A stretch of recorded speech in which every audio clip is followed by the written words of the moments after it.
नुकसान हुआ। यदि हम में चेतना होती, यदि हम में जागरूकता होती, यदि हम अपने मत को लेकर जागरूक होते, तो चूंकि पहले लोकसभा है, मैं लोकसभा की बात करूंगा, एक बिहार का आदमी आके यहाँ का सांसद नहीं बनता, वो तो बना ही, उसका बेटा भी सांसद बना है और अबरी भाषण देता है कि जो काम हम नहीं किए मेरा बेटा करेगा, 3 गो पीढ़ी का ठेका लेकर।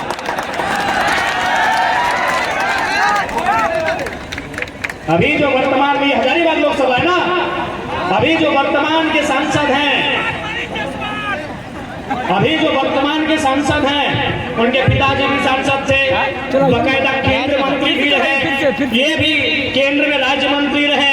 अब ये कहीं जाते हैं किसी योजना में तो अपना बेटा को बगल में फोटो खिंचाते हैं, क्योंकि आज के डेट में थोड़ा फोटो खिंचवा लो भी सोचता है, तो फोटो खिंचा के बोलते हैं कि जो काम हम नहीं किए मेरा बेटा पूरा करेगा। तो ये धिक्कार है कि नहीं? झारखंडी जनमानस के ऊपर एक सवाल है कि नहीं? क्या हम लोग जीवन भर एक भीड़ बनने के लिए पैदा हुए हैं? क्या हमारी आने वाली पीढ़ी यूं ही पलायन करेगी? इसके लिए कहीं ना कहीं हमें राजनीतिक चेतना का अभाव रहा। हम लोगों ने नेतृत्व करने का अवसर नहीं चुना, और जो लोग नेतृत्व करने के लिए गए हमने उन्हें स्वीकारा नहीं। आज हमें अपना ही बात करते हैं। आज बहुत सारे लोग कहते हैं कि नए छोड़ा नेता बना है।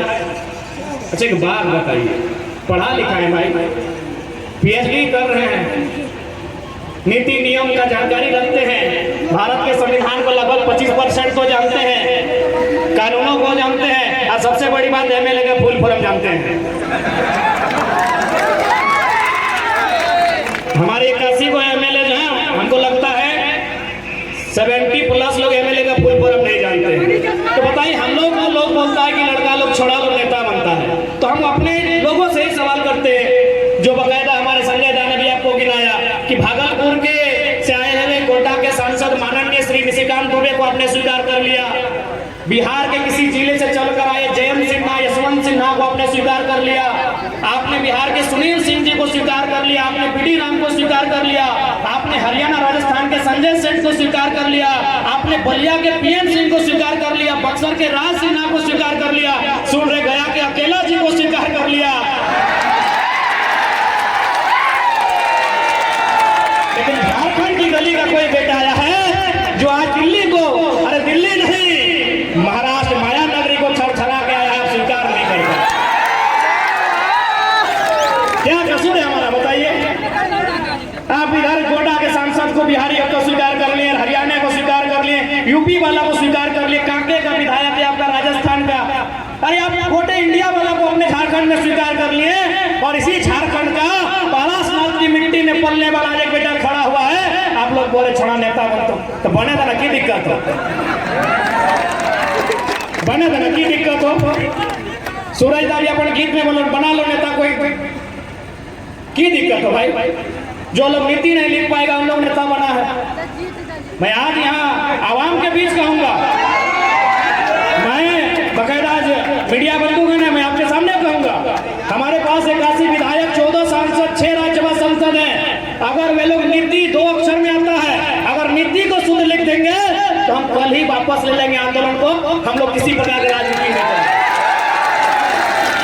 मैं चैलेंज करता हूँ, अगर 100%, मैं बार बार कहता हूँ, कुछ लोग ईमानदार होंगे, कुछ लोग पढ़े लिखे भी होंगे, इसलिए मीडिया का मेरी बातों को नेगेटिव ना चलाए, मैं 100% की बात कह रहा हूँ।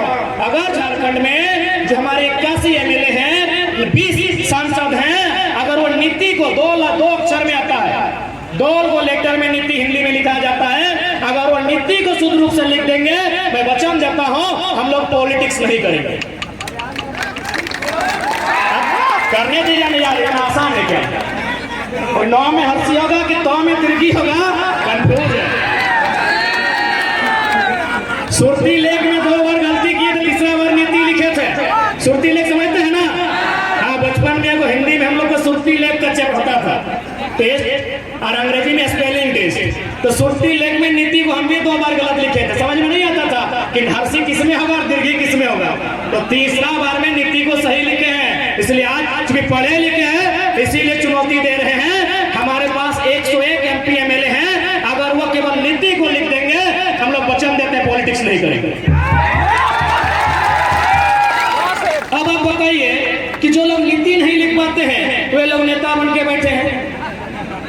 आप इसी भीड़ में पढ़े लिखे लोग हैं, कोई ग्रेजुएट किया है, कोई मास्टर्स किया है, कोई LLB किया हुआ है, कोई PhD किया हुआ है। इसी मंच में जितने लोग हैं मैक्सिमम पढ़े लिखे लोग हैं, कम से कम तो ग्रेजुएट किए हुए हैं, पत्रकारिता के क्षेत्र से है। अब ये लोग अगर उम्मीद लगाएंगे कि जो शख्स नीति नहीं लिख पाता है वो हमारे राज्य का कर्णधार बनेगा, वो हमारे राज्य का जीर्णोद्धार करेगा, वो हमारे राज्य का उद्धार करेगा, हम गलत फहमी में, क्या उन अनपढ़ों का भी हम गलत फहमी में है।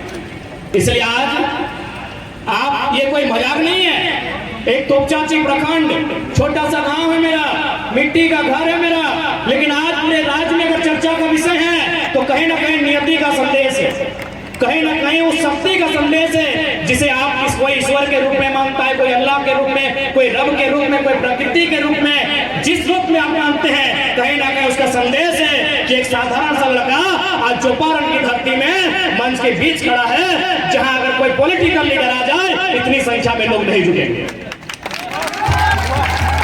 यानी ये नियति की मांग है मेरे साथियों।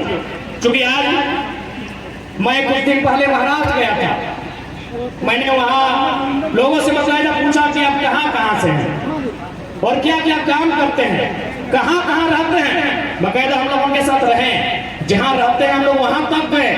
उन्होंने मैक्सिमम लोगों ने कहा कि हम बरकट्ठा प्रखंड से हैं, हम कोडरमा से हैं, हम राजधनवार से हैं, हम बिरनी से हैं, हम बगोदर से हैं, हम डुमरी से हैं, हम बिशुनगढ़ से हैं, हम गोमिया से हैं, नावाडी से।